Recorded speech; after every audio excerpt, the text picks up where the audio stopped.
अस्सलाम वालेकुम। दुरूद शरीफ पढ़ लो।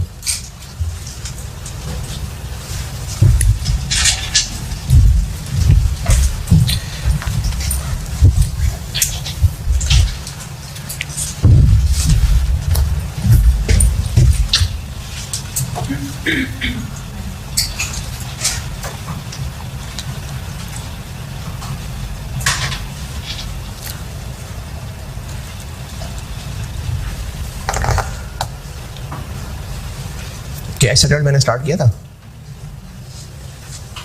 है? नहीं, cash settled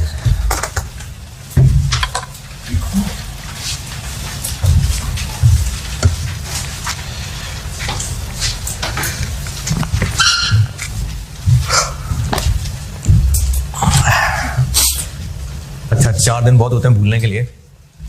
share based payment transactions पढ़ रहे हैं और शेयर बेस्ड पेमेंट ट्रांजैक्शन में गुड्स सर्विसेज लेने वाला एंट्री कर रहा है।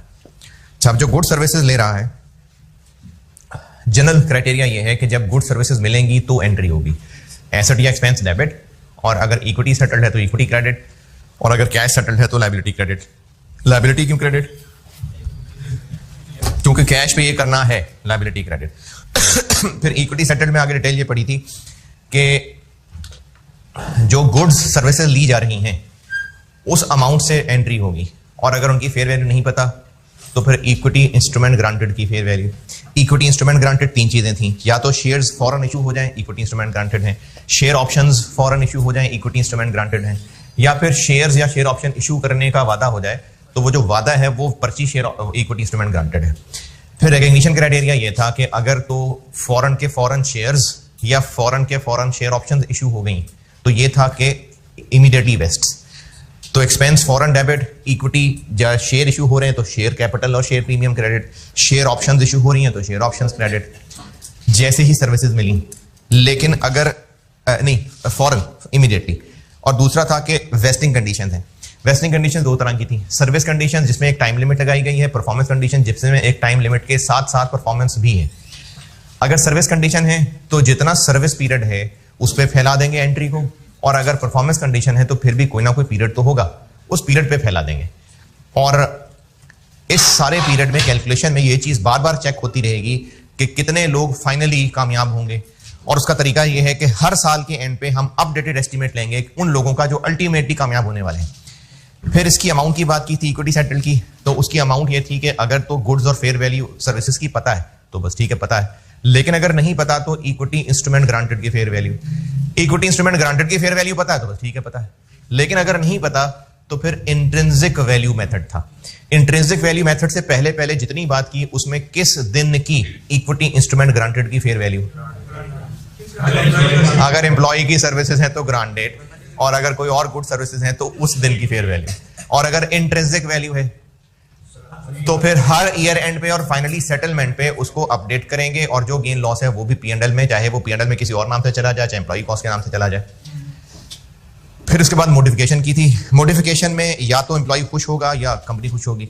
अगर एम्प्लॉय खुश होगा तो जो पहले हो रहा था अब हम चेंज 3 तरह की कर सकते हैं, या तो नंबर ऑफ इंस्ट्रूमेंट्स और दे दें, या फिर हम एक्सरसाइज प्राइस चेंज कर दें, या फिर वेस्टिंग कंडीशंस में चेंज कर दें।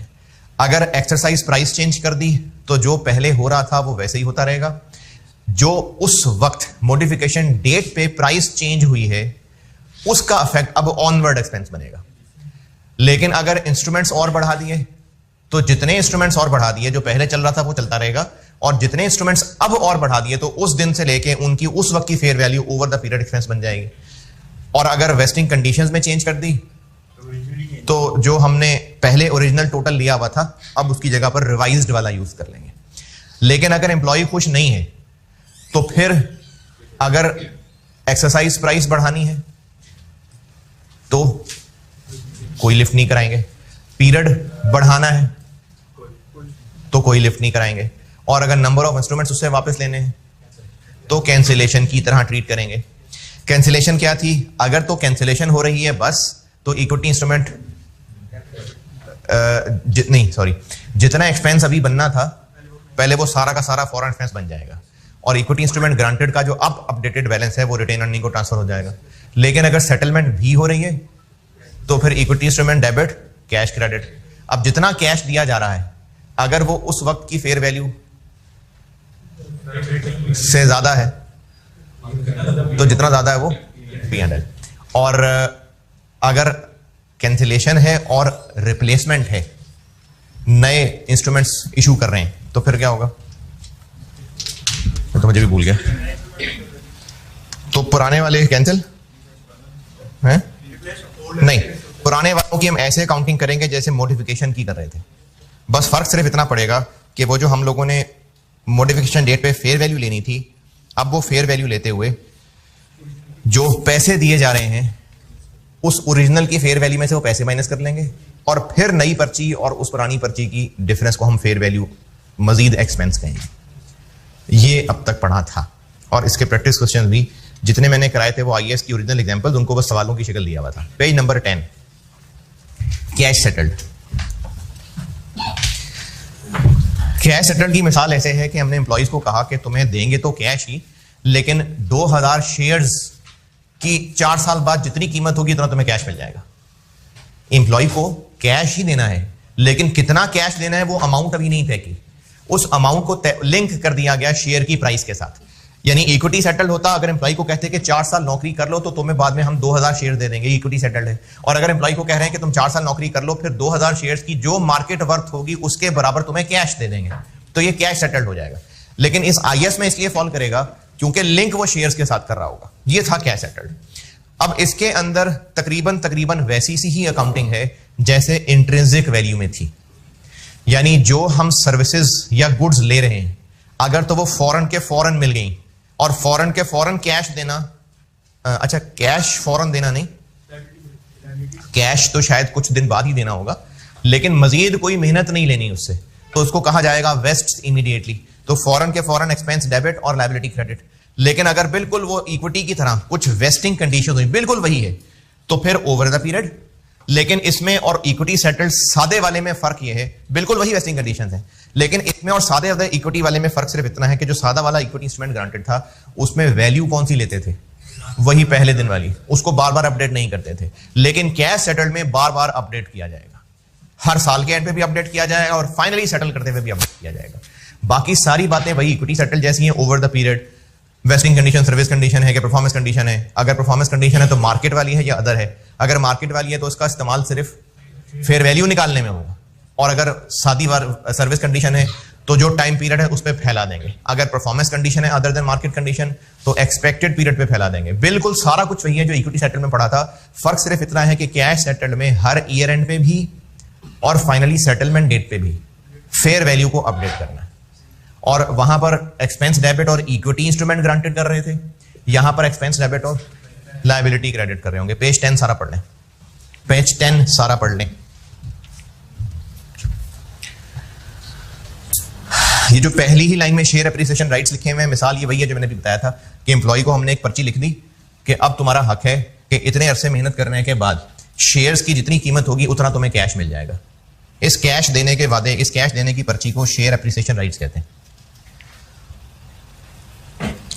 और या फिर उनको पर्ची देने की बजाय शेयर्स ही दे दें और उनसे कहा हो कि जब भी चाहे तो ये शेयर्स हमें वापस करके पैसे ले लेना।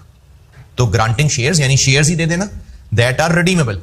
रिडीमेबल मतलब वापस करके वो पैसे लेंगे हमसे, चाहे उनसे ये तय किया हो कि ये शेयर्स ले लो और तुम्हारे पास हक है कि तुम चाहो तो वापस कर देना 2 साल बाद, या फिर लाजमी 2 साल बाद वापस हो ही जाएंगे। इन एनी केस वो शेयर्स दे रहे हैं एम्प्लॉय को, लेकिन अल्टीमेटली कैश ही देना है। तो ये कॉमे के बाद दूसरी एग्जांपल है। पहली एग्जांपल वो पर्ची है जो एम्प्लॉय को दी है और उस पर्ची पे लिखा हुआ है कि इतने साल के बाद इतने शेयर्स की कीमत के बराबर तुम्हें कैश मिल जाएगा। इस पर्ची का नाम शेयर एप्रिसिएशन राइट्स है। और दूसरी मिसाल ये है कि उसको शेयर्स ही दे दें और साथ ये शर्त लगा दें कि इतने साल के बाद तुम शेयर्स वापस कर देना, या तो लाजमी या फिर जब तुम्हारा दिल करे, और हमसे पैसे ले लेना। ये दूसरी मिसाल है। इन दोनों मिसालों के अंदर कैश जाना है अल्टीमेटली हमारी जेब से, तो इसलिए ये कैश सेटल्ड की मिसालें हैं। बाकी ये पेज 10 सारा पढ़ लें। इन्वेस्टिंग कंडीशंस वाली बिल्कुल वैसी सी बात की हुई है, वही मैंने मेनली यहां पर दोबारा कॉपी कर दी है। शेयर एप्रिसिएशन राइट जो है ना, वो एम्प्लॉइज को पर्ची देना है और उस पर्ची पे लिखा हुआ है कि तुम 3 साल यहां नौकरी कर लो, उसके बाद 1000 शेयर्स की कीमत के बराबर तुम्हें पैसे मिल जाएंगे। नहीं, तब उस वक्त शेयर्स जितने भी होंगे ना, तुम्हें उस वक्त शेयर्स तो नहीं मिलेंगे, बस उनकी जो कीमत बनती होगी वो पैसे ले लेना। तो और क्या? हाँ, क्यों P&L में क्यों नहीं जा सकता? क्या क्या क्या? हाँ, तो उसका डेबिट किधर जा रहा है? तो एम्प्लॉय को, हाँ हाँ,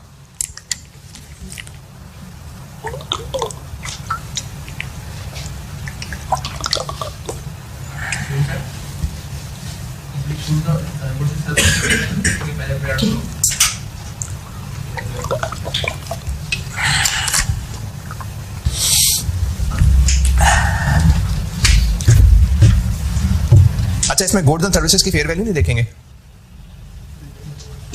हैं? हाँ, जनरल क्राइटेरिया में नहीं कहा था मैंने, इक्विटी सेटल्ड में कहा था। क्यों नहीं है? कैश सेटल्ड हम अगर प्लांट खरीद रहे हैं तो उसके बदले ये शेयर एप्रिसिएशन राइट्स दे सकते हैं। हाँ जी, सवाल पूछा एक स्टूडेंट ने कि जब इक्विटी सेटल पढ़ रहे थे तो वहां ये पढ़ा था कि प्रायोरिटी है गुड सर्विसेज की फेयर वैल्यू, अगर वो ना पता हो तो फिर इक्विटी सेटल की फेयर वैल्यू। कैश सेटल में ऐसा पेज 10 पे क्यों नहीं लिखा हुआ? हाँ, नहीं, इक्विटी सेटल में हमारी प्रायोरिटी गुड सर्विसेज की फेयर वैल्यू होती थी या इक्विटी इंस्ट्रूमेंट की फेयर वैल्यू? गुड सर्विसेज की। तो यहां पर गुड सर्विसेज की क्यों बात नहीं की है? हाँ, क्योंकि बचपन की अकाउंटिंग से अब तक जितना भी पढ़ा है ना, जो चीज हम खरीद रहे होते हैं वो कितने पे रिकॉर्ड हो रही होती है?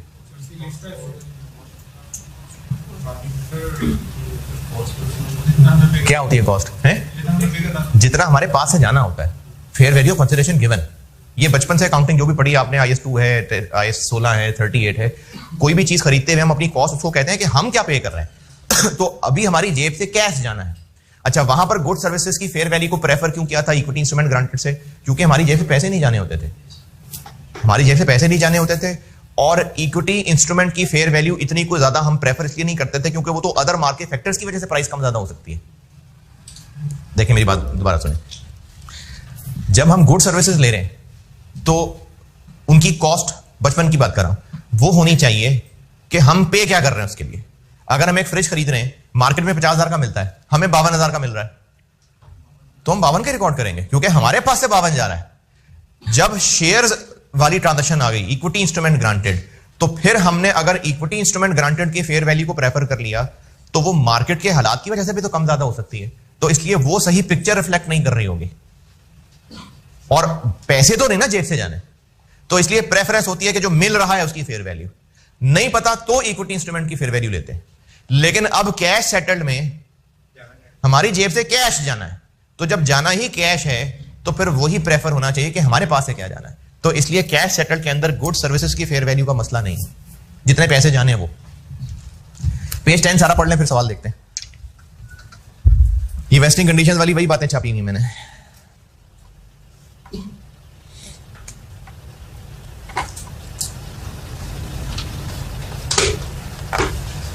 वही बातें छापी हुई तो पढ़ने की भी क्या जरूरत है ना? आगे चलते हैं।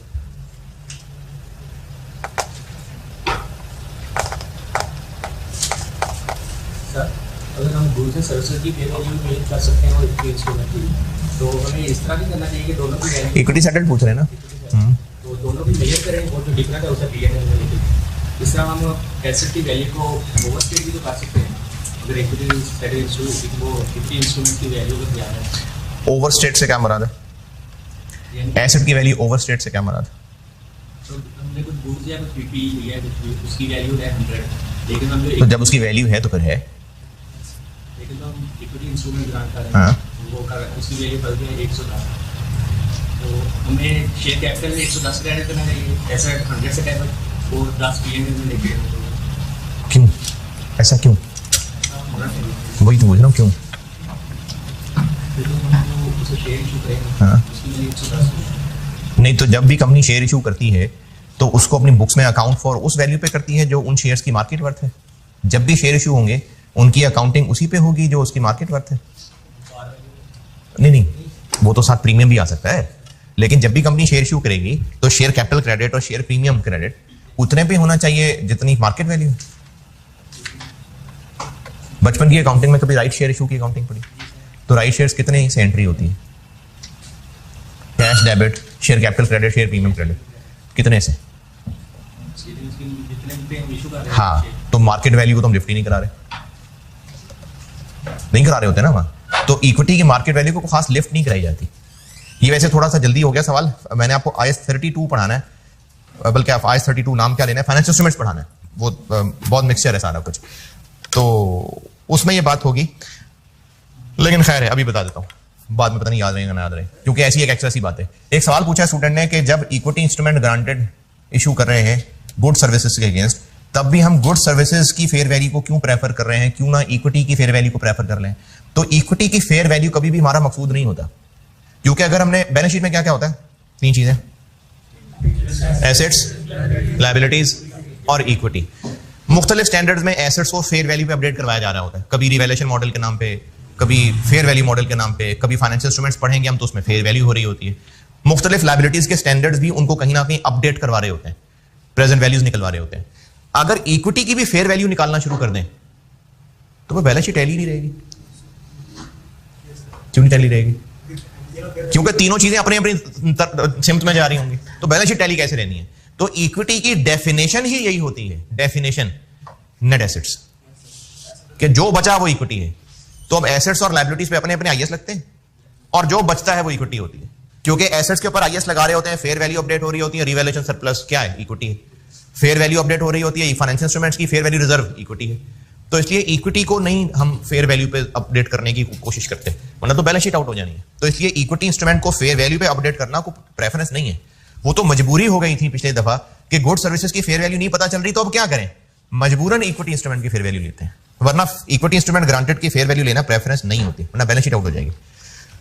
पेज 10 पढ़ लिया?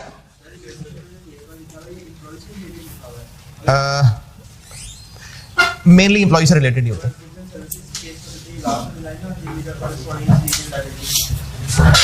अगर नहीं, अगर हमने अपने सवाल यह है कि जो केस 1 है वेस्ट इमीडिएटली, तो फिर ये क्या सिर्फ एम्प्लॉय के केस में होगा? नहीं, जरूरी नहीं है। हमारी एक लॉयर फर्म हमारे पैनल पे है और हमारे सारे लीगल हमारा वो एडवाइजर है। अब उस लॉयर फर्म को हम हर साल फीस पे करते हैं, कोई खास बड़ा केस आ जाए तो उसकी अलग फीस देते हैं। अब पिछले को 2, 4, 6 महीने में उन्होंने बड़े जबरदस्त केसेस हमें जितवाए, तो मैनेजमेंट ने खुश होकर उनको कहा कि जी हम तुम्हें ना तुम्हारी परफॉर्मेंस से खुश होके तो तुम्हें इतने शेयर्स का राइट देते हैं, तुमने बहुत खिदमत की हमारी। तो अब ये जो उनको SARS मिल रहे होंगे, शेयर एप्रिसिएशन राइट्स, SARs मिल रहे होंगे, तो ये SARs उनकी मजीद नई खिदमत पे मिल रहे होंगे जो उनसे और लेनी, पुरानी खिदमत पे है ना। ये है केस 1 कि जो हम उनको SARs दे रहे हैं वो वेस्ट इमीडिएटली, तो जरूरी नहीं है एम्प्लॉइज। पेज 10 से आगे बढ़ना चाह रहा हूं मैं, बढ़ नहीं पा रहा, पता नहीं क्या वजह। हाँ जी, चले कैश सेटल में अगर ये सिनेरियो इस तरह का हो गए वो हमारी सब्सिडी है वो। अच्छा, इसमें मैं एक बात आपको और पहले बता दूं, ये ना अभी मैं मोटिफिकेशन भी पढ़ाऊंगा तो उसमें एक केस ही है, 2 केस हैं गालिबन। उसमें आप एज ए स्टूडेंट ये सवाल कर सकते हैं कि अच्छा अगर ऐसा होता तो क्या होता, अगर ऐसा हो तो क्या होगा। तो ये जो आईएएस बनाए जाते हैं ना, ये इंसान की सोच की एक्सट्रीम नहीं टेस्ट की होती कि जो जो इंसान सोच सकता है वो सब आईएएस में लिख दें। नहीं, आईएएस बनाए जाते हैं जो दुनिया में हो रहा होता है उनकी अकाउंटिंग के लिए। तो जो दुनिया में ट्रांजैक्शंस हो रही होती हैं उनको कवर करने के लिए आईएएस में रूल्स बनाए होते हैं। तो जो आप अगर ये पूछेंगे सर अगर ऐसा होता तो वो जो अगर ऐसा वो होता ही नहीं होगा दुनिया में, तभी आईएएस में नहीं लिखा हुआ, तभी स्टैंडर्ड अपडेट भी होते हैं। तो जो स्टैंडर्ड बनाए होते हैं ना, ये स्टूडेंट के लिए दिमाग सोच के नहीं बताया कि क्या क्या हो सकता, अगर ऐसा होता तो क्या होता, अगर ऐसा तो क्या होता, ये सोच के स्टैंडर्ड नहीं बनाए होते। तो ऐसे स्टैंडर्ड में आपको केसेस मिलेंगे कि अगर ऐसा होता तो उसका तो जवाब ही नहीं है, तो दुनिया में हो ही नहीं रहा होता होगा इनफैक्ट। तो इसलिए इसमें आपके अगर से पहले मैं बता रहा हूं कि आईएएस के अंदर मेनली वही चीजें लिखी होती हैं जो हो रही होती हैं दुनिया में। अगर हम खुद से सोचें कि ऐसा भी तो हो सकता था, ऐसा भी तो हो सकता था, तो अगर वो भी दुनिया में होने लग जाएगा तो आईएएस में वो भी इम्प्लीमेंट आ जाएगी। अब पूछिए क्या अगर कह रहे थे। पूछ ले यार, पूछ ले। अगर सब्सिडरी शेयर इशू कर रही है अच्छा। तो लेकिन इनकी अच्छा, बाकी लोग प्रैक्टिस क्वेश्चन 12 पढ़ लें। हाँ जी, अरेंजमेंट इस तरह किया कि जो पेरेंट कंपनी है जब वो इंजीनियरिंग सर्विस छोड़ के जाएगा तो जो पेरेंट है उसके शेयर को भी शेयर कर रहे हैं, तो ये गैस ऐसे में आएगा या उसके अभी ब्रेक में पूछा, मैं मुझे भी बात समझ नहीं सका, मैं उस ऊंचाई तक पहुंच नहीं सका।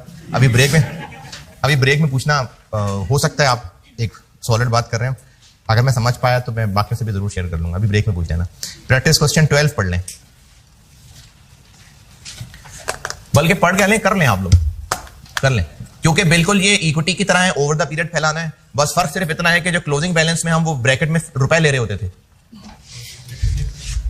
क्लोजिंग बैलेंस में नंबर ऑफ मुलाजिम हर एक को कितने मिलेंगे इनटू रुपए कौन से, वो पहले दिन वाले ले रहे होते थे। अब क्या करें, अब ईयर एंड वाले ले रहे हैं।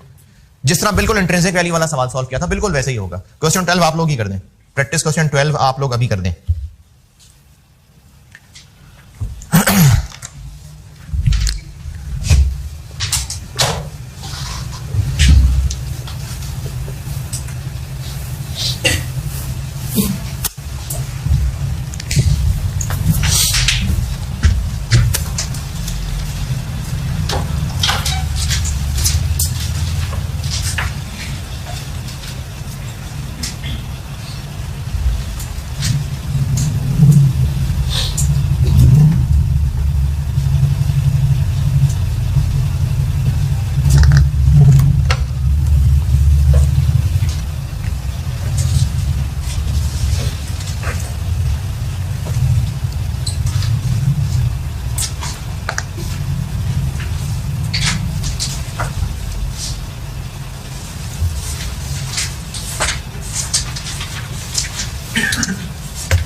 अच्छा, इसमें इंट्रिंसिक वैल्यू को देख के ना हैरान परेशान हो, जो ब्रैकेट में लिखा है उसको देखें। इंट्रिंसिक वैल्यू के साथ ब्रैकेट में क्या लिखा है? जो कैश पे किया, जो अल्टीमेटली कैश पे किया है वो है।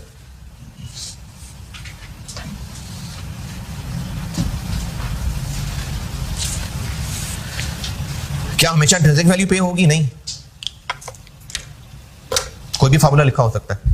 हमें तो वो चाहिए जो कैश पे किया। ईयर 1 के एंड पे टोटल एम्प्लॉइज कितने? 500। उन 500 में से ईयर 1 के दौरान छोड़ गए 35 और मजीद उम्मीद है तो टोटल 95 छोड़ जाएंगे, तो 405। हर एक को कितनी पर्चियां दी हैं? 100। और अब ईयर एंड पे खड़े हैं तो पर्ची की फेयर वैल्यू 14.1/3। इसी तरह से हर साल जैसे पहले इक्विटी पे करते थे, और वो इंट्रिंसिक वैल्यू वाला जो सवाल किया था उसमें जब सेटलमेंट हो रही थी तो उसको यहां डेबिट साइड पे लिख रहा था।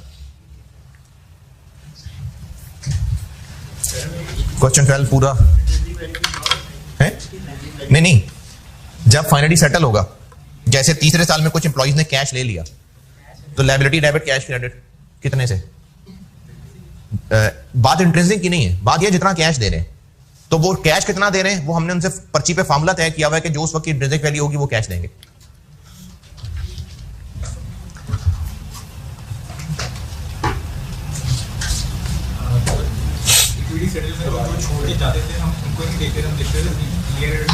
जब एंड होगा तो अभी भी यही कर रहे हैं, अभी भी यही किया है। 500 टोटल लोग हैं, ईयर 1 में 35 छोड़ गए। The entity estimates that a further 60 will leave. हाँ, ईयर 1 में 35 छोड़ गए, during year 1 35 employees leave. The entity estimates that a further 60 will leave during years 2 and 3। तो ईयर 1, 2, 3 में मिला के टोटल कितने छोड़ जाएंगे?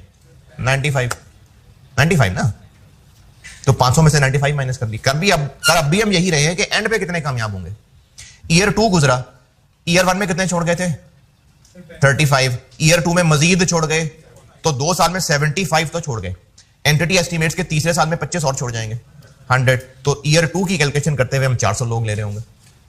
और ईयर 3 में फाइनली 20 और छोड़ गए, यानी 35, 40 और 22 सॉरी। तो फिर हम लोगों ने तीसरे साल में 403 लोग लेने।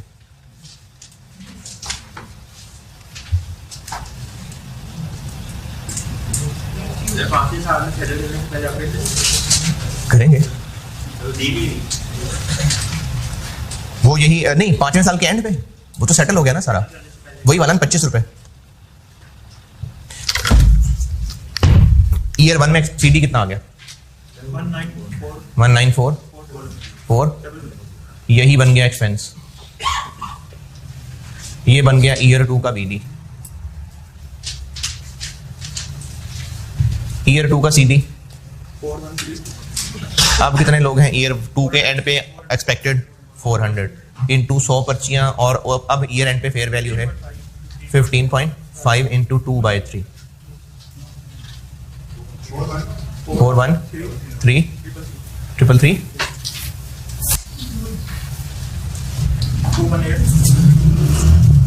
218,933। ईयर 3 में बीडी 413, बहुत सारे 3, और सीडी। अच्छा, अब ईयर 3 में देखें तो 403 तो अल्टीमेटली हैं, लेकिन उनमें से कोई कैश भी ले गए ईयर 3 में कि नहीं? 150 लोग ले गए कैश। तो अब सीडी बैलेंस में 403 लोग नहीं होंगे। देखें सीडी बैलेंस ईयर 3 का, अगर टोटल 500 लोगों में से देखें तो 35 लोग छोड़ गए ईयर 1 में, 40 लोग ईयर 2 में छोड़ गए, 22 लोग ईयर 3 में छोड़ गए, तो टोटल 403 रह गए। उनमें से 150 लोग कैश ले गए, तो अब उनकी दोबारा थोड़ी लायबिलिटी बनेगी। तो सीडी बैलेंस जो लायबिलिटी का निकलेगा वो 403 में से 150 माइनस करके निकलेगा, इंटू 100 पर्चियां, इंटू उस वक्त फेयर वैल्यू कितनी और इंटू 3/3 4। और जो इस साल लोग 460 और इस साल जिन लोगों को पैसे दे दिए settlement, liability debit cash credit, तो वो कितने लोग हैं? 150। 100 पर्चियां उनके पास, और वो पैसे ले गए 15। 225। तो अब इसको बैलेंस करें तो यहां एक्सपेंस आ जाएगा 272। ईयर 3 की इस फिगर तक पहुंचे तो फिर मैं आपको उसको तोड़ के भी बताता हूं, जैसे पहले एक दफा तोड़ के बताया था। ईयर 3 की कैलकुलेशन तक बताएं, कोई एतराज है तो। ईयर 3 का ये 272 तोड़ के बताता हूं। ईयर 3 के शुरू में ये बीडी बैलेंस, जो लोग कैश ले गए यानी 150 लोग, उन 150 लोगों को पिछले साल के एंड पे, ये 150 लोग पिछले साल के एंड पे कितनी अमाउंट पे रिकॉर्ड किया हुआ था? 15.5। उन 150 लोगों की बात कर रहा हूं सिर्फ, क्योंकि हमने कैश सेटल्ड के केस में हर ईयर एंड पे भी अपडेशन करनी है और सेटलमेंट डेट पे भी करनी है। तो जो 150 लोग सेटल हो रहे थे उन 150 लोगों को अभी इससे पहले हमने कितने रुपए पे रिकॉर्ड किया हुआ है? 15.5। अब जब उनको सेटल करने लगे, क्योंकि उनका वक्त आ गया था, उनको पैसे देने थे, अब उनकी पर्ची की फेयर वैल्यू, जितने पैसे देने लगे होंगे, देखें पर्ची की फेयर वैल्यू है जिसपे 2 घंटे बाद पैसे मिलने लगे, 1 दिन बाद पैसे मिलने लगे, तो उस पर्ची की फेयर वैल्यू क्या होगी? जितने पैसे मिलने लगे। तो इन 150 लोगों के पास जो 100 पर्चियां हैं,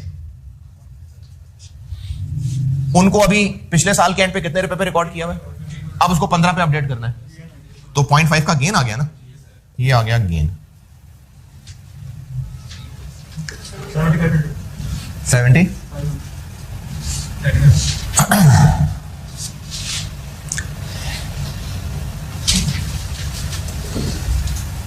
अच्छा, ये जो इस वक्त मैं ब्रेकअप बता रहा हूं 272 का, ये ऐसे ही एक एक्स्ट्रा बात बता रहा हूं, करना ऐसे, तो अगर ये ना समझ आए तो कोई बात नहीं। सीडी कितना रह गया?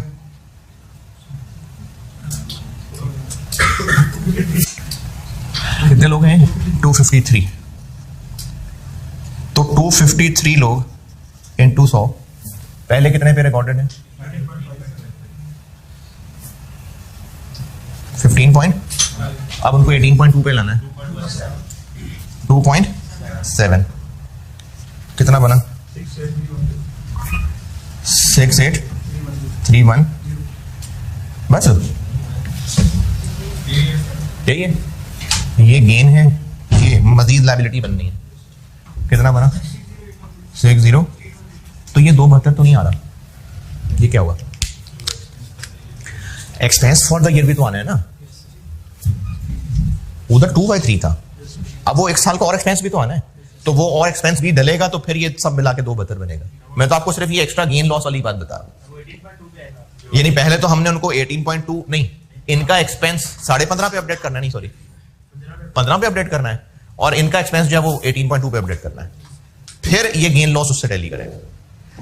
पिछले सवाल में हम लोग सिर्फ गेन लॉस इसलिए निकाल रहे थे क्योंकि उस सवाल के अंदर 3 साल तो पूरे गुजर ही गए थे, उसके बाद जाके उन्होंने सेटल कराने शुरू किया। अब वो तीसरे साल में ही कुछ लोग सेटल करा गए, तो इसलिए जो 150 लोग सेटल कर रहे हैं उनका एक्सपेंस पहले 1 साल का अलग निकलेगा, जो 253 लोग हैं उनका 1 साल का एक्सपेंस अलग निकलेगा, और फिर ये गेन लॉस अलग है। लेकिन हमें इसको तोड़ने की जरूरत ही नहीं, क्योंकि हमने तो ईयर एंड पे बैलेंस करके एंट्री करनी है। तो ये सवाल का प्रोसीजर है। ईयर 4, 5 भी पूरा करें तो फिर क्वेश्चन 12 डन। जल्दी से क्वेश्चन 13 भी कर दें। क्वेश्चन 12 जैसा ही है, सिर्फ एक चीज उसमें डाली थी, ये IAS की एग्जांपल ही है, सिर्फ पहले साल में एक थोड़ी डिफरेंट वैरायटी है। क्वेश्चन 13 में सिर्फ पहले साल में एक थोड़ी सी डिफरेंट वैरायटी है, बाकी 12 जैसा ही है, वो भी कर दें। प्रैक्टिस क्वेश्चन 13 भी कर दें।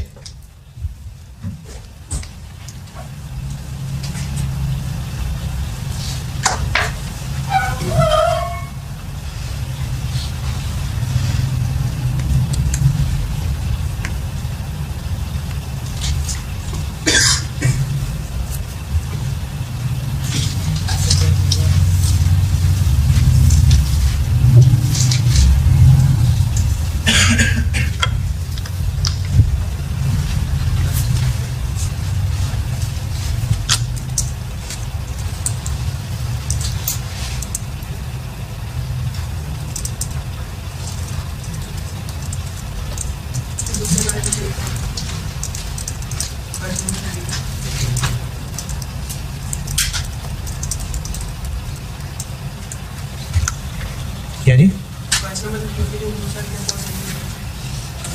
13 में? हाँ, वो सिर्फ ये कह रहे हैं कि जितना भी एक्सपेंस है ना वो एक्सपेंस ही है सारा, यानी ये वर्कर्स जो हमारे एम्प्लॉइज काम कर रहे हैं ये कोई बिल्डिंग बनाने में काम नहीं कर रहे। ये टेंशन नहीं लेनी आप लोगों ने कि इनमें से कितना बिल्डिंग में डेबिट करना, कितना P&L में डेबिट करना, ये कह रहे हैं। अच्छा हाँ, एक बात इससे भी और ध्यान में आई, अगर एम्प्लॉय से बिल्डिंग बनवा रहे हैं, अपने वर्कर्स हैं उनसे हम बिल्डिंग कंस्ट्रक्ट करवा रहे हैं, और उन वर्कर्स को ये ऐसे आर्स दे रहे हैं, या चलो प्लान कंस्ट्रक्शन करवाई 2, 4, 6 महीने में प्लान कंस्ट्रक्शन पूरी हो गई, उन लोगों को ये ऐसे आर्स दिए, उनकी मेहनत, तो जो बिल्डिंग की कॉस्ट का हिस्सा बनना है ना, वो शुरू वाली लायबिलिटी की फेयर वैल्यू है, या ईयर एंड की फेयर वैल्यू, उन्हीं को जब अगले साल अपडेट करना होगा तो वो जो अपडेट करने से और डिफरेंस आएगा वो P&L में जाना है। उस अपडेट करने पे प्लांट डेबिट नहीं कर देना। एम्प्लॉई से हमने कंस्ट्रक्शन करवाई और उनको कंस्ट्रक्शन करवाने के बदले पैसे देने की बजाय उनको SARs दे दिए। अब ईयर 1 में कंस्ट्रक्शन कर ली उन्होंने, तो प्लांट की कॉस्ट में तो जिस वक्त प्लांट पूरा हो रहा है उस वक्त की लायबिलिटी की फेयर वैल्यू डेबिट होगी, लेकिन ईयर एंड पे आके उस SARs को दोबारा अपडेट किया। ड्यूरिंग द ईयर अपने वर्कर से प्लांट की कंस्ट्रक्शन करवाई और उनको पैसे देने की बजाय SARs दे दिए, तो जो उस प्लांट की कॉस्ट है उसमें तो जैसे ही प्लांट की कंस्ट्रक्शन पूरी हुई प्लांट डेबिट लायबिलिटी क्रेडिट कितनी अमाउंट से, जो उस वक्त SARs की फेयर वैल्यू थी। ईयर एंड पे आके अब जब उन SARs को फेयर वैल्यू पे अपडेट करेंगे तो वो फिर से प्लांट में डेबिट चला जाएगा। नहीं, वो जो फेयर वैल्यू अपडेशन है वो P&L में जाएगी। ये जो भी आपने पेज 10 पे पढ़ा है कि हर साल फेयर वैल्यू पे अपडेट करना है और जो इंक्रीज डिक्रीज है वो P&L में जाना है। तो ये प्लांट बनवाने के केस में भी ऐसा ही है कि जब प्लांट बनवाया प्लांट डेबिट लायबिलिटी क्रेडिट उस वक्त की फेयर वैल्यू से, ईयर एंड पे आके जब SARs की फेयर वैल्यू अपडेट करेंगे, अजीब अजीब शक्लें बना रहे, कुछ समझ नहीं आ रही मैं क्या बोल रहा हूं। SARs हमने प्लांट कंस्ट्रक्ट करवाने के लिए वर्कर्स को दिए, तो जब प्लांट कंस्ट्रक्ट हो गया तो प्लांट डेबिट लायबिलिटी क्रेडिट उस वक्त के SARs की फेयर वैल्यू से। अब ईयर एंड पे जाके उन SARs की फेयर वैल्यू को जब अपडेट करेंगे तो उसकी इंक्रीज फिर से प्लांट में नहीं डाल देनी, वो फिर P&L में डालनी। ये जो पेज 10 पे कहा हुआ है ना कि इसको फेयर वैल्यू पे अपडेट करते रहना है और जो इंक्रीज डिक्रीज है वो P&L में डालनी है, तो वो ये प्लांट वाली बात भी हो रही है। तो इसके लिए इस प्रैक्टिस क्वेश्चन 13 में लिखा हुआ है कि आप इस टेंशन में ना पढ़ना कि कितने पैसे एक्सपेंस में डालने और कितने प्लांट में डालने। ये लिखा हुआ है दूसरा पैराग्राफ कि for simplicity this example assumes that none of the employees compensation qualify for capitalisation as part of cost of an asset.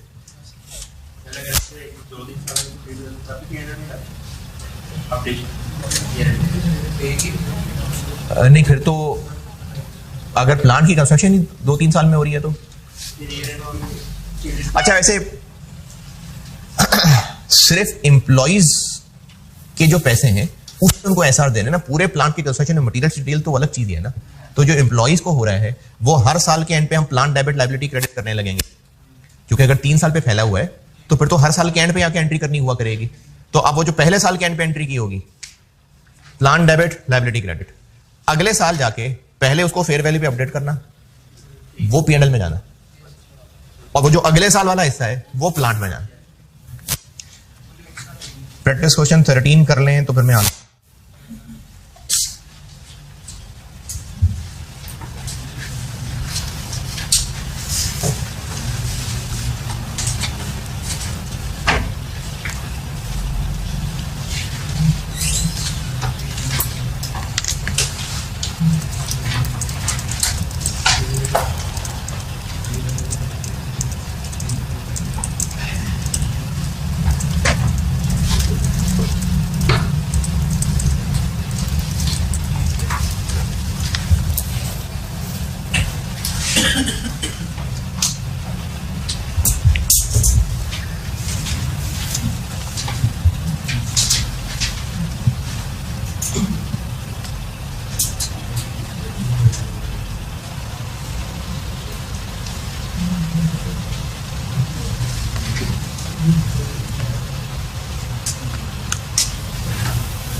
बस ईयर 1 के लिए करा रहा था सवाल, बाकी तो आगे स्मूथ ही। क्वेश्चन 13 है, नहीं ईयर 1 पे भी थे। अब चलो अगला साल वैसे ही देख लो, सोल्यूशन ही देख ले यार अगले साल का। मेनली ईयर 1 के लिए था ये सवाल।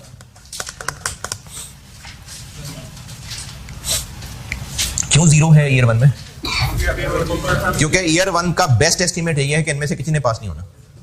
तो इसलिए ईयर 1 के एंड पे 0 है। तो ऐसे और शेयर प्राइस से लिंक होते हैं। अच्छा, अगर ये वेस्टिंग कंडीशन होती मार्केट कंडीशन, तो फिर इस मार्केट कंडीशन का असर सिर्फ और सिर्फ फेयर वैल्यू ऑफ पर्ची पे पड़ता, बस वो फेयर वैल्यू निकालने में कंसिडर हो जाती बात। अच्छा, बाकी लोग भी सुनिए, बल्कि ठहरे ना, मैं 5 पेपर का सवाल कराऊंगा फिर बता दूंगा जी। कोई बात नहीं, ईयर 1 तक बेस्ट एस्टीमेट 0 था तो 0 था, ईयर 2 में आके बेस्ट एस्टीमेट बदल गया तो बदल गया,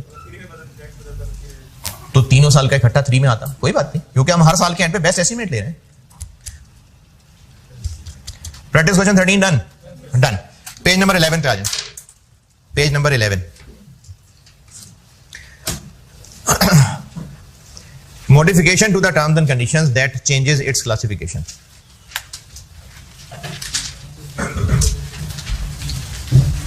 अच्छा, मैंने कैश सेटल्ड शुरू कर दिया है पढ़ाना है, तो कैश सेटल्ड है लेकिन मॉडिफिकेशन हो जाती है।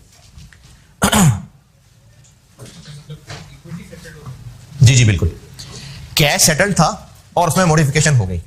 अच्छा, इसमें ना ये डिस्कस नहीं है आईएएस के अंदर कि कैश सेटल्ड ही था और कैश सेटल्ड ही है और उसके अंदर मॉडिफिकेशन करके कुछ ऐसे आर्स पर्चियां बढ़ा दी या कम कर दी, ये डिस्कस नहीं है। शायद इस वजह से डिस्कस ना हो कि होता ही नहीं होगा, या इस वजह से डिस्कस ना हो, मेरा ख्याल है कि हर साल के एंड पे फेयर वैल्यू अपडेट तो कर ही लेनी है। वो तो इक्विटी इंस्ट्रूमेंट ग्रांटेड का मसला था ना, हम पहले दिन वाले रुपए चला रहे थे, अब तो हमने हर साल के एंड पे इसको अपडेट कर ही लेना है। तो अगर कोई पर्चियां बढ़ भी गई होंगी, कोई टर्म्स चेंज भी हो गई होंगी, तो वो हर साल के फेयर वैल्यू अपडेट करने में कवर हो जाएंगी। शायद ये वजह है कि इसको अलग से डिस्कस नहीं किया हुआ। अब ये मॉडिफिकेशन क्या है? मॉडिफिकेशन ये है कि कैश सेटल्ड था लेकिन अब वो नहीं रहे, तो अब वो क्या बन गए? Equity settled. टर्म्स में चेंज हो गई और पहले कैश सेटल्ड का वादा था, अब उसको चेंज करके इक्विटी सेटल्ड बना दिया। जो करना है वो तो चलो पढ़ाता हूं बाद में, पहले इसको कॉन्सेप्चुअली डिस्कस करते हैं। क्या होना चाहिए? अभी अंग्रेजी नहीं पढ़नी, इधर मेरी बात सुने। क्या होनी चाहिए अकाउंटिंग? कैश सेटल्ड था, इक्विटी सेटल बनने लगा। कैश सेटल था तो लायबिलिटी का बैलेंस आ रहा था। इक्विटी सेटल के अंदर इक्विटी इंस्ट्रूमेंट ग्रांटेड नाम का अकाउंट आना होता है, तो लायबिलिटी की जगह इक्विटी सेटलमेंट, क्या बोल रहा हूं, इक्विटी इंस्ट्रूमेंट ग्रांटेड का अकाउंट लाना है, तो liability debit, equity instrument granted credit. अच्छा, लायबिलिटी कितने से डेबिट? उस वक्त की फेयर वैल्यू पे अपडेट कर दिया। इक्विटी इंस्ट्रूमेंट ग्रांटेड उसी वक्त की फेयर वैल्यू, उसी वक्त की फेयर वैल्यू, क्योंकि अगर गुड्स थी तो पहले वो गुड्स हो गई, पुरानी बात है, वो तो अब इक्विटी इंस्ट्रूमेंट ग्रांटेड बन रहा है, तो इक्विटी इंस्ट्रूमेंट ग्रांटेड की फेयर वैल्यू, और ये दोनों सेम होना जरूरी नहीं है। तो फिर जो डिफरेंस है वो P&L। लायबिलिटी डेबिट खत्म हो गई, इक्विटी इंस्ट्रूमेंट ग्रांटेड अब हमने लेके आना है, तो उसी दिन की फेयर वैल्यूज और इनमें जो डिफरेंस है वो P&L। पहले ही अंग्रेजी पढ़ लें, फिर सवाल कराता हूं उसका।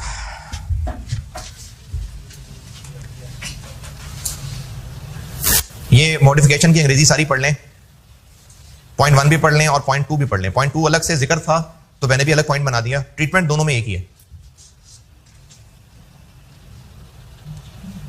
पेज 11 पे मॉडिफिकेशन जो भी आधा पेज लिखा हुआ है पढ़ लें, पॉइंट 1 भी और पॉइंट 2 भी।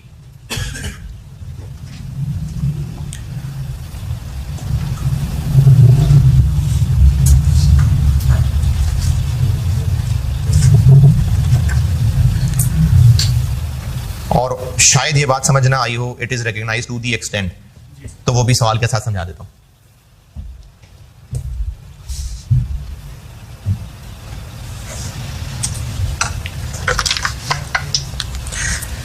पॉइंट नंबर ए में जो सेकंड सेंटेंस है ना, अगर समझ नहीं आए तो मैं वैल्यूज लेके समझा देता हूं। ये है जी, बी या 2? 1 में लिखा हुआ है कि कैश सेटल्ड था, उसी में चेंजेस की और उसको इक्विटी सेटल्ड बना दिया। 2 ये है, ये जो 1 और 2 है ना, ये बस कागजी कार्रवाई का फर्क है। 1 ये है कि उनके कॉन्ट्रैक्ट के अंदर चेंजेस की, अब ये कैसे चेंजेस होती होंगी मुझे नहीं पता, कोई क्लॉज 1-2 चेंज करके हो सकता है वो इक्विटी सेटल बन गया। और 2 ये है कि पुराने कॉन्ट्रैक्ट फाड़ दिए, कैंसिल, और नए कॉन्ट्रैक्ट इशू कर दिए। जो पुराने कॉन्ट्रैक्ट कैंसिल किए वो कैश सेटल वाले थे, और अब उसके बदले रिप्लेस करके जो नए कॉन्ट्रैक्ट इशू किए वो इक्विटी वाले थे। तो चाहे उसी कागज में चेंज करके उसको कैश सेटल से इक्विटी सेटल बना रहे हो, पॉइंट नंबर 1, चाहे कैश सेटल्ड के कागज फाड़ के नए कॉन्ट्रैक्ट कर रहे हो, पॉइंट नंबर 2, दोनों की अकाउंटिंग एक ही तरीके से।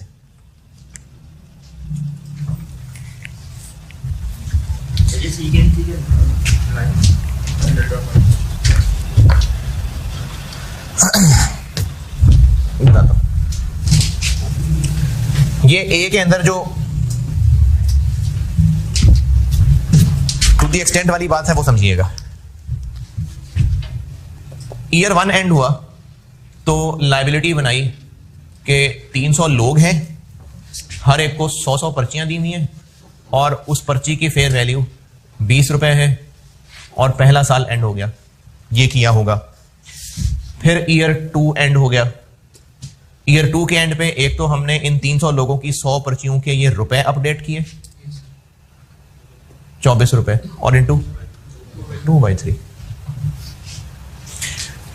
तीसरे साल के शुरू में या बेशक दूसरे के एंड में, कोई मसला नहीं, मॉडिफिकेशन हो गई और कैश सेटल्ड का ऑपरेशन कर दिया और उसको हमने इक्विटी सेटल बना दिया, चेंज, उसकी टर्म्स चेंज कर दी। चाहे ऐसा किया हो, चाहे कागज ही चेंज कर दिया हो, यानी चाहे 1 हो चाहे 2 हो, कैश सेटल को बदल के इक्विटी सेटल बना दिया। ईयर 3 के स्टार्ट पे मॉडिफिकेशन हो गई। लायबिलिटी कितने से डेबिट? यही अभी जो अपडेट किया था, देखिएगा अमाउंट कितनी, 4। लायबिलिटी कितने से डेबिट करूं? 480। इक्विटी इंस्ट्रूमेंट ग्रांटेड कितने से क्रेडिट करूं? मॉडिफिकेशन डेट पे ही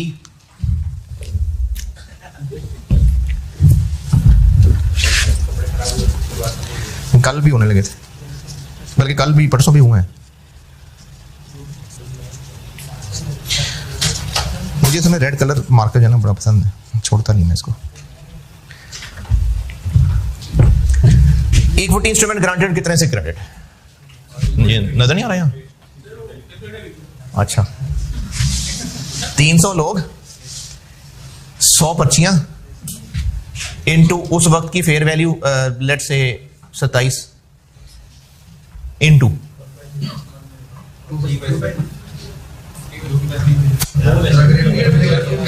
वेस्टिंग पीरियड नहीं चेंज हुआ, वही 3 साल ही है, तो 2/3। हाँ हाँ,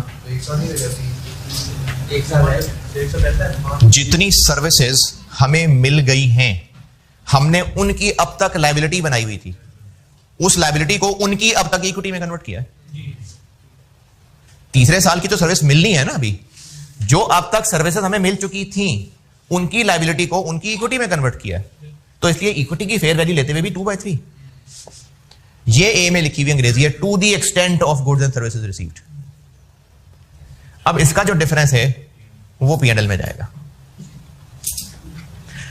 अच्छा, अगर अब इक्विटी इंस्ट्रूमेंट बन रहे होते और वेस्टिंग पीरियड भी जो है वो 3.5 या 4 इस तरह से हो रहा होता, 4 हो जाता चले, तो 2/4 करता। ये तो लायबिलिटी अपडेट कर दी ना, जो अभी इस वक्त हमारे पास बुक्स में थी लायबिलिटी, वो तो डेबिट हो गई, वो तो खत्म, अभी तो अपडेट की थी। इक्विटी में यहां पर अब मैं 2/4 करता, ईयर 2 के एंड तक ये हो गया। अब ईयर 3 के स्टार्ट पे मॉडिफिकेशन हुई, वो लायबिलिटी से इक्विटी बना और वेस्टिंग पीरियड भी 3 से 4 साल कर दिया, तो लायबिलिटी तो अभी अभी अपडेट करके हटे थे, ये तो वही रही, खत्म। अब जब इक्विटी इंस्ट्रूमेंट ग्रांटेड क्रेडिट करेंगे तो यहां पर मैं क्या लिखूं? 2/, एस्टीमेट बदल गया ना, वेस्टिंग कंडीशन चेंज हो गई, 2/4। ये सी में लिखा हुआ है, सी के नीचे। इस वक्त ईयर 3 के स्टार्ट पे मॉडिफिकेशन हो रही है, हम उसी वक्त इक्विटी इंस्ट्रूमेंट ग्रांटेड क्रिएट कर रहे हैं, तो इक्विटी इंस्ट्रूमेंट ग्रांटेड क्रिएट करने के लिए 2 साल गुजर चुके, कितने में से? 4 में से, तो 2/4। अब इस एंट्री की बैलेंसिंग फिगर P&L, ये सी में लिखा हुआ, सी के नीचे, कि अब जब आप ये डिफरेंस निकाल रहे होंगे, नहीं सॉरी, जब ए अप्लाई कर रहे होंगे, यानी ये मैं ए अप्लाई कर रहा हूं, ए की अंग्रेजी ये लिखी हुई है, तो जब ए अप्लाई कर रहे होंगे तो वो नया पीरियड ले लेना, ये सी के नीचे लिखा हुआ। तो कैश सेटल्ड की मॉडिफिकेशन का तरीका कि उस वक्त तक जो लायबिलिटी बुक्स में आ रही है वो डेबिट, नई इक्विटी अब क्रिएट कर दें, मॉडिफिकेशन डेट के रुपए लेने, और जितना अब तक काम हो चुका है उसके मुताबिक, और इस डिनोमिनेटर के अंदर अगर वेस्टिंग पीरियड चेंज हो रहा है तो उस नए वेस्टिंग पीरियड को लेना है। Practice question 14।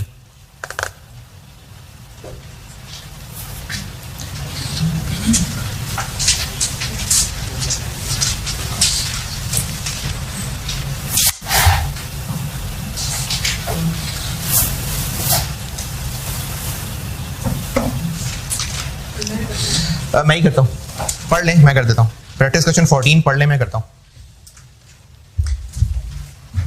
क्योंकि मैं इस असम्पशन पे चल रहा हूं बहरहाल कि जब पढ़ने को कहता हूं तो 100% लोग पढ़ नहीं रहे होते, तो इसलिए जो जरूरी चीज है वो मैं सिर्फ आपके पढ़ने पे नहीं छोड़ूंगा। प्रैक्टिस क्वेश्चन 14 पढ़ लें, मैं करता हूं।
जी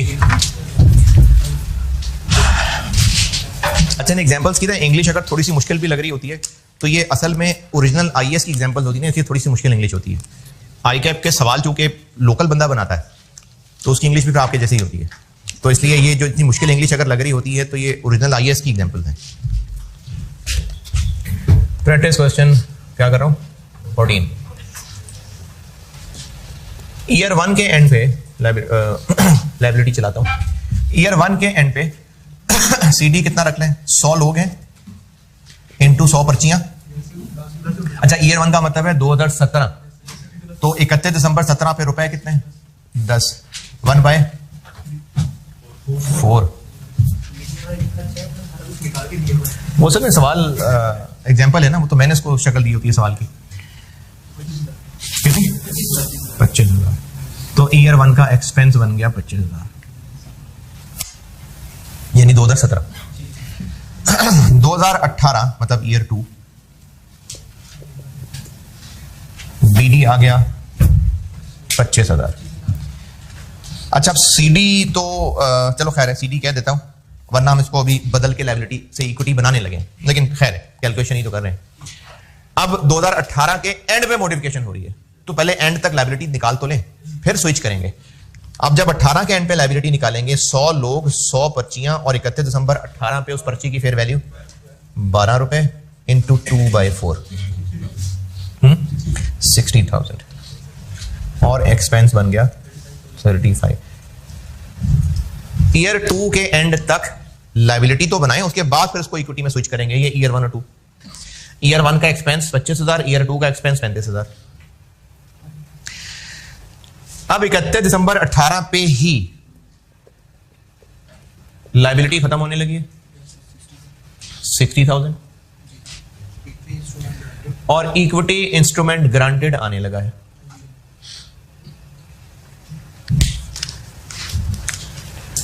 सौ लोग, 100 इक्विटी की पर्चियां इनटू उस वक्त उस इक्विटी वाली पर्ची की फेयर वैल्यू 13.2 और 2/4, क्योंकि 2 साल गुजर चुके हुए हैं। कितनी, और अब ये जो 6,000 है ये भी एक्सपेंस, P&L का वर्ड लिख दें वो भी ठीक है, एम्प्लॉय कॉस्ट लिख दें वो भी ठीक है। ये है जी मॉडिफिकेशन। और अब ईयर 3 में और 4 में जाके क्या होगा, अब वो इक्विटी इंस्ट्रूमेंट वाली अकाउंटिंग चल रही होगी, लेकिन रुपए अपडेट हो रहे होंगे। फिर कौन से चलेंगे, यही 13.2 वाले। नहीं, अब ग्रांट डेट नहीं, अब तो मॉडिफिकेशन होगी ना, तो अब ये 13.2 अगले ईयर्स में चलेगा। देख लें, सोल्यूशन ही देख लें आगे। अब इक्विटी इंस्ट्रूमेंट ग्रांटेड बन गया ना, तो अब वो इस दिन वाली फेयर वैल्यू ही आगे रुपए चलेगी। वो अपडेट होने वाली तब होती है बात अगर फेयर वैल्यू ना पता चल रही हो तो इंट्रिंसिक पे आना पड़े, वो तब होता है अपडेट करने वाला, वरना इक्विटी सेटल में अपडेशन नहीं कर रहे होते। तो अब अगले दोनों साल में देख लें यही 13.2 ही चलाया हुआ है। जी लास्ट लाइन क्या, इससे पहले जो 1 लाख लिखा है वो क्या है, पिछली लाइन में जो 1 लाख लिखा हुआ, ये जो पहले पैराग्राफ, ये ना असल में सवाल नहीं है, ये असल में आईएएस की एग्जांपल है। वो तो मैंने उसका डाटा लेके बस रिक्वायरमेंट अपनी बना दी होती है, तो उन्होंने उसको ऐसा डिस्कशन चलाया हुआ था। वो जो पहले पैराग्राफ में 1 लाख और 1,20,000 लिखा हुआ है ना, वो ये लिखा हुआ, ये 1 लाख 1/4, ये 1,20,000 2/4, वो वैसे ही बस ऐसा डिस्कशन, इसका आंसर बताया हुआ था।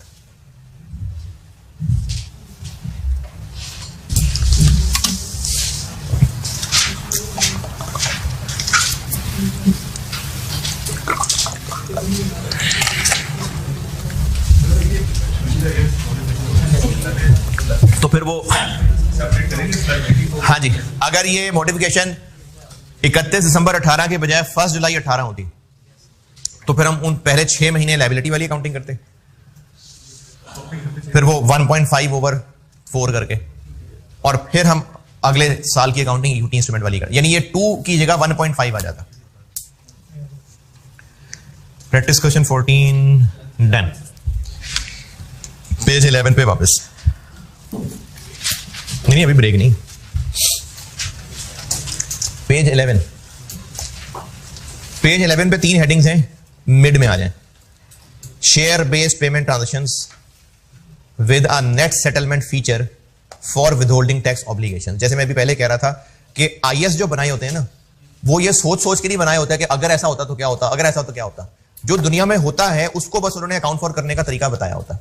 तो हो सकता है दुनिया में ये काम होता हो किसी मुल्क के लॉ में। हेडिंग का मतलब बता देता हूं। जब किसी एम्प्लॉय को शेयर ऑप्शंस दी जाएंगी, तो पाकिस्तानी लॉ में अगर किसी ने ये चीज टैक्स में पढ़ी हो तो क्या उसका हल होता है? शेयर ऑप्शंस दिए हो तो है, भूल गए? मुझे भी नहीं पता, मैं तो ऐसी नॉलेज के लिए पूछ रहा हूं। है पाकिस्तानी में टैक्स लॉ में ये जो शेयर ऑप्शंस दी हो एम्प्लॉइज को, तो उसकी टैक्सेशन कैसे होती है? सैलरी से डिडक्ट होता है।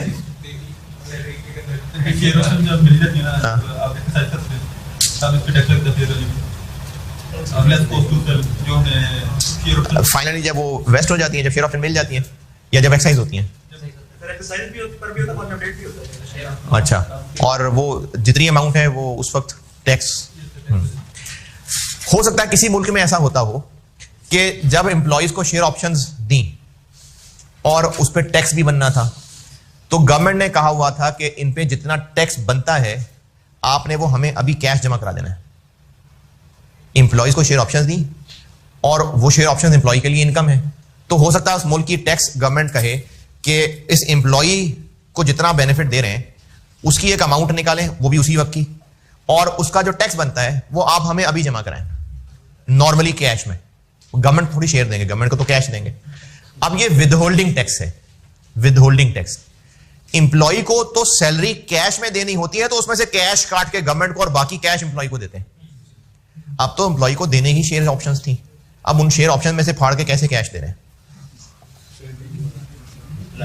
तो फिर मैं बात दोबारा बता रहा हूं, एम्प्लॉय को सैलरी कैश देनी होती है, तो उस कैश में से कुछ कैश काट के गवर्नमेंट को दे देते हैं और बाकी कैश एम्प्लॉय को दे देते हैं। अब एम्प्लॉय को, ये बात फिर सुने, एम्प्लॉय को कैश सैलरी देनी होती है, तो उसमें से टैक्स कैश काट के गवर्नमेंट को दे देते हैं और बाकी कैश एम्प्लॉय को दे देते हैं। एम्प्लॉय की सैलरी में से कैश क्यों कट रहा है? क्योंकि गवर्नमेंट को कैश दिया। फिर क्योंकि एम्प्लॉय को जो कैश देना था उस कैश में से टैक्स कट रहा है। अब एम्प्लॉय को हमने शेयर ऑप्शंस देनी है और टैक्स काट के गवर्नमेंट को पैसे देने, तो एम्प्लॉय को शेयर ऑप्शन देनी है, लेकिन उस अमाउंट के ऊपर जो टैक्स बनता है वो गवर्नमेंट को पैसे देने। तो एम्प्लॉय के शेयर्स में से टैक्स कैसे काटें? जितनी अमाउंट का टैक्स बनता होगा उतनी अमाउंट के पैसे तो काट नहीं सकते, पैसे तो दे नहीं रहे एम्प्लॉय, उतने अमाउंट के शेयर्स काट लेंगे। यानी अगर हमने उसको शेयर ऑप्शन देनी थी 800, तो हम उनमें से 200 ऑप्शंस काट लेंगे, तो अगर किसी मुल्क में लॉ होता हो कि इन ऑप्शंस पे जितना टैक्स बनता है वो गवर्नमेंट को जमा कराना है, तो उसका तरीका यह है कि एम्प्लॉयर एम्प्लॉय के शेयर्स में से उतने शेयर्स डिडक्ट कर लेगा या उतनी शेयर ऑप्शंस डिडक्ट कर लेगा जितना उसने टैक्स जमा कराना है। ये लिखा हुआ इधर अंग्रेजी में, अंग्रेजी पढ़ लें एक बार, फिर मैं इसका सवाल। कैश, गवर्नमेंट को तो कैश ही देगा ना, गवर्नमेंट को नहीं लारा लगाते हैं शेयर ऑप्शन रख लो जितने की होंगी फिर कन्वर्ट करा लेना, उनको तो पैसे ही देने। शेयर बेस्ड पेमेंट में ये जो WHT लिखा हुआ है, WHT ऑब्लिगेशंस, ये दोनों पॉइंट्स पढ़ लें, बल्कि पहले पॉइंट 1 पढ़ लें, उसमें कोई मसला हो तो फिर डिस्कस करके फिर पॉइंट 2 पे जाएंगे।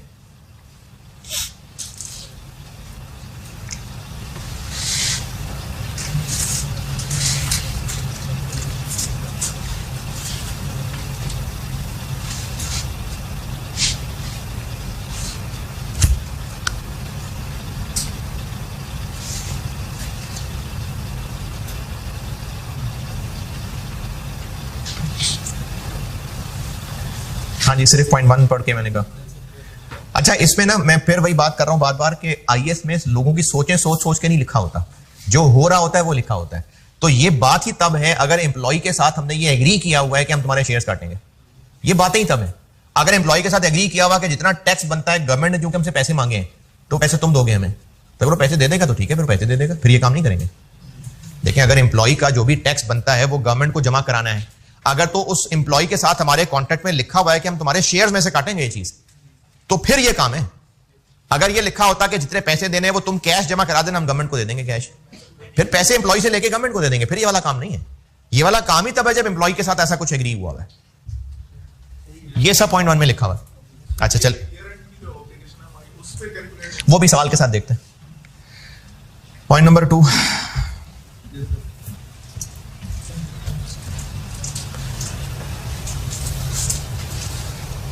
जी नहीं ठीक है, क्योंकि सिर्फ मुझे एक बंदा ही पेज पलटता नजर आया, बाकियों को पेज पलट के देखना चाहिए था। केस 3 क्या है, पहुंचे ही नहीं वहां तक। अच्छा जी, चल ठीक।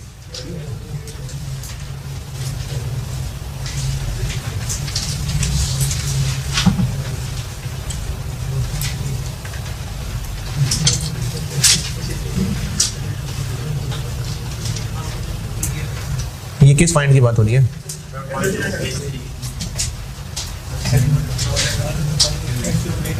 Any payment made to counter party on settlement shall be counted for उतनी अमाउंट तक इक्विटी डेबिट, और जो एक्सेस है वो P&L डेबिट। ये इस तरह से डील करना, जो एक्सेस अगर हम है तो हम कैश नहीं पे कर रहे ना, तो बस एक्सेस की नौबत नहीं आएगी। यानी आगे से सिर्फ एक रास्ता दिखाया है कि अब आप जो शेयर्स काट रहे होंगे वो ऐसे अकाउंट फॉर करना जैसे पहले पढ़ के आए हो, तो अब हम कैश तो दे ही नहीं रहेंगे ना एम्प्लॉय को, तो एक्सेस वाला मामला ही नहीं आएगा। प्रैक्टिस क्वेश्चन 15 देख ही लें, सोल्यूशन ही देख लें। अच्छा, इसमें भी ना ये चूंकि एग्जांपल है ना, तो सारी कैलकुलेशन हुई हुई है, इसीलिए आपको उसके पढ़ते पढ़ते ही वो वैल्यूज मिल जाएंगी। मैंने तो सिर्फ उसको जनरलिटीज की शक्ल में तोड़ना सोल्यूशन में डाल दिया, वरना सारी डिस्कशन तो इसके अंदर हुई हुई है। क्वेश्चन नंबर 15 पढ़ लें, क्वेश्चन 15, प्रैक्टिस क्वेश्चन 15 पढ़ लें।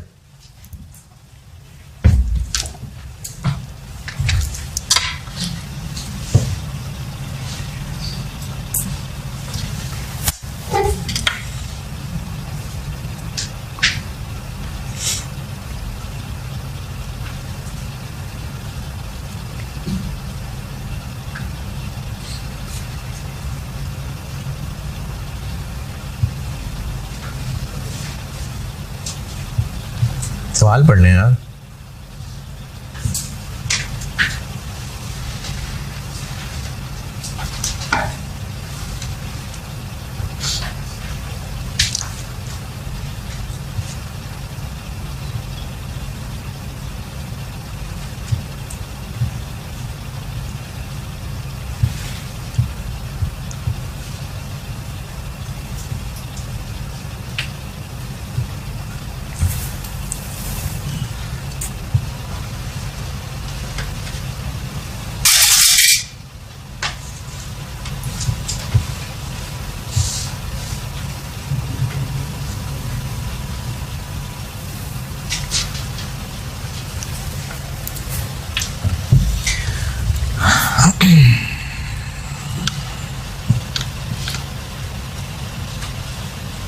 अच्छा एक बात बता दूं, शायद हेल्प हो आपको। अभी जो बात कर रहे थे कि एम्प्लॉय की सैलरी से टैक्स काट के जब गवर्नमेंट को देना होता है तो कब? हर रोज 2-2 रुपए काट के जमा करा रहे होते हैं।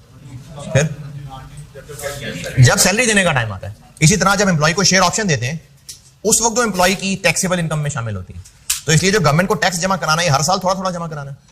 फिर जब फाइनली इसको शेयर ऑप्शन देने लगेंगे तब सेटलमेंट के टाइम पे।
जी जी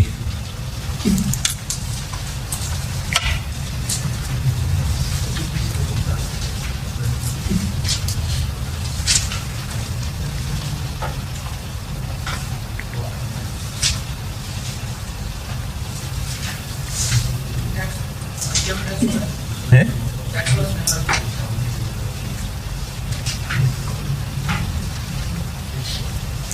नहीं, क्योंकि पाकिस्तान में नहीं है ना चीज, तो इसलिए नहीं हुआ।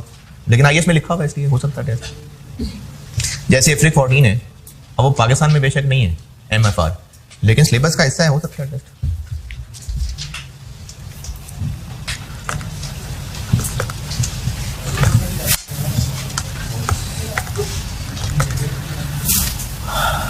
जी पढ़ लें तो मैं डिस्कस करूं, अगर पढ़ लिया हो तो। ये शेयर्स उनको देने हैं कब? 4 साल बाद। तो 4 साल बाद ही एम्प्लॉय की टैक्सेबल इनकम में आएंगे, क्योंकि वो कामयाब होना था तो उसको शेयर मिलने थे ना। तो ये गवर्नमेंट वाले टैक्स काटने को भी तभी कहेंगे। अच्छा, अब हम जब एम्प्लॉयर विदहोल्डिंग टैक्स काट रहा होता है तो वो एक्चुअली एजेंट बन के गवर्नमेंट का एम्प्लॉय के बिहाफ पे एक सर्विस दे रहा होता है गवर्नमेंट को, क्योंकि गवर्नमेंट कहती है एम्प्लॉय ने फिर हाथ आना नहीं है, तो आप अभी इसके टैक्स काट के हमें जमा करा दें। तो वो हमें जो एम्प्लॉयर है, हम एम्प्लॉयर एम्प्लॉई को जो शेयर ऑप्शंस दे रहे थे या शेयर्स दे रहे थे, और वो एम्प्लॉय की एक इनकम बन जानी थी, और उस पे उसने गवर्नमेंट को टैक्स देना था। तो गवर्नमेंट ने कहा वो टैक्स वो हमें नहीं देगा बाद में, आप अभी वो टैक्स काट लें। तो हम वो एक सर्विस दे रहे हैं। तो अब वो तो हमारा एक इंटरनल मसला था अकाउंटिंग का कि हमने ग्रांट डेट वाली फेयर वैल्यू चलानी थी। अभी इस वक्त हम क्या कर रहे हैं, एक गवर्नमेंट को एजेंसी सर्विसेज दे रहे हैं, तो वो जो पैसे उसके हमने बिहाफ पे जमा कराने हैं, तो उतने पैसों के शेयर्स काट लेते हैं उससे। तो कितने पैसों के शेयर्स? जो ग्रांट डेट पे फेयर वैल्यू थी, नहीं जो उस वक्त है, क्योंकि हम उस वक्त एक सर्विस दे रहे हैं। वो जो पैसे गवर्नमेंट को हमने जमा कराने थे, असल में वो उस एम्प्लॉय की जिम्मेदारी थी, लेकिन उसने बाद में आना नहीं था, तो गवर्नमेंट ने कहा वो पैसे वो बाद में नहीं देगा, हमें दे दो भी पैसे। तो हम तो वो गवर्नमेंट के बिहाफ पे एक एजेंसी सर्विस दे रहे हैं। तो एम्प्लॉय के तनख्वाह से नहीं, एम्प्लॉय के शेयर से हम उतने शेयर्स रखेंगे। क्यों रख रहे हैं शेयर्स? ताकि वो जो गवर्नमेंट को हम पैसे दे रहे हैं वो अपना पूरा कर लें। अपनी जेब से क्यों दें भाई, हम अपनी जेब को क्यों एक्स्ट्रा कॉस्ट डालें? तो हम उतने शेयर, अगर गवर्नमेंट को 1200 रुपए देना है तो 1200 रुपए के शेयर्स रख लेंगे। 1200 रुपए वो जो ग्रांट डेट पे 1200 के हिसाब से थे, नहीं वो जो उस वक्त 1200 के शेयर्स बनते हैं। तो इसलिए 31 दिसंबर 24 पे जो 70 रुपए है उसको इस्तेमाल किया हुआ है। हाँ जी सही। चलें अभी कर लेते हैं ब्रेक, और लेकिन इतनी लंबी चौड़ी ब्रेक नहीं कीजिएगा, क्योंकि इसमें एक पोर्शन रह गया है आखिरी, ये अल्टरनेटिव वाला ये रह गया है, ये कंप्लीट करना है और पास पेपर्स की प्रैक्टिस करनी है। इसलिए बस आप 15 मिनट तक मैक्सिमम आ जाएं। और है अच्छा, और ये 15 मिनट अभी फौरन नहीं गिनने शुरू हुए। अभी मैं 2 बातें बता लूँ ऑनलाइन वालों को। ऑनलाइन वालों को बता रहा हूँ कि अगर किसी ने उठ के जाना तो बेशक चला जाए। एक बात तो ये बतानी थी ऑनलाइन वाले बच्चों को, और बल्कि हाँ आप लोगों को भी। मैंने उनको कहा जरूर था कि आप ग्रुप में मैसेज करके मेरा नंबर रिप्लेस कर लें, लेकिन उस मैसेज को पढ़ के मुझे ये लग रहा है कि सर नासिर ने नंबर बदल लिया। तो सर नासिर नंबर नहीं बदला, कुछ जवान थोड़ी हूं कि कोई हादसा हो जाए नंबर बदलते फिर। तो मेरा नंबर वही है। मैंने सिर्फ इतना किया था कि इतना ज्यादा रश मच जाता है व्हाट्सएप ग्रुप्स का, इतने सारे स्टूडेंट ग्रुप बन जाते हैं, तो मेरा जो रेगुलर मोबाइल है वो मैं हर वक्त मैसेज के जवाब ही देता रहता हूँ। तो वो मैंने अलग मोबाइल, अलग सिम लेके सिर्फ व्हाट्सएप स्टूडेंट्स के ग्रुप्स के लिए वो अलग मोबाइल रखा है। वो मैं दिन में 2 घंटे के लिए मोबाइल उठा के देख लिया करूंगा। तो रेगुलर नंबर मेरा ही है, बस वो सिर्फ जो व्हाट्सएप ग्रुप्स हैं उनके लिए मैंने अलग सिम ली है। तो पुराना नंबर मेरा अपना अभी भी मौजूद है। ये बात तो सबके लिए थी। बाकी अब आप में से जिसने उठना है उठ जाए, मैं ऑनलाइन वालों की बात कर रहा हूँ। हम लोग बेटे यहाँ पैक में कोशिश बिल्कुल कर रहे हैं कि आपको जो भी सर्विस मिल रही है लेक्चर डाउनलोडिंग की या जो भी आपको बफरिंग इशू आ रहे हैं वो बेहतर से बेहतर करने की बिल्कुल मतलब आपको मैं जबान दे रहा हूँ कि बिल्कुल कोशिश हो रही है। अब उसमें जहां भी टेक्निकल इश्यूज आते हैं, टेक्निकल जहां भी टेक्निक्स इन्वॉल्व हो जाती हैं, आईटी इन्वॉल्व हो जाती है, इश्यूज तो रहते हैं।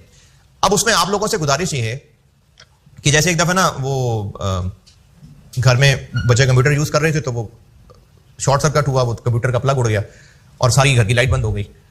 अब मैं घर पे नहीं था तो मैंने बच्चों को कहा, मुलाजमा से कहा कि वो तारे शारे निकाल दो, और मैंने फिर फोन कर दिया एक इलेक्ट्रिशियन को कि घर पहुंच गई, वो मसला हो गया।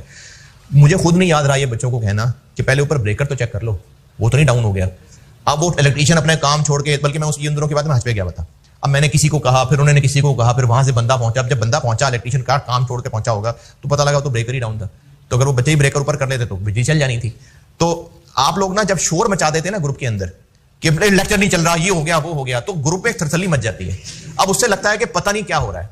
आप ना आईटी वालों से पूछ के कुछ 2-3 स्टेप्स बेसिक से समझ लें, और अब पहले आप वो बेसिक स्टेप्स अप्लाई कर, क्या पता आपको वो कहें जी कैशे क्लियर कर दें, फिर आपको कहें जी फलानी डिवाइस रीइंस्टॉल कर लें या रीस्टार्ट कर लें। ये 2-3 स्टेप्स आप पहले खुद करके देख लिया करें, उसके बाद ग्रुप के अंदर जो है ना वो मैसेज किया करें।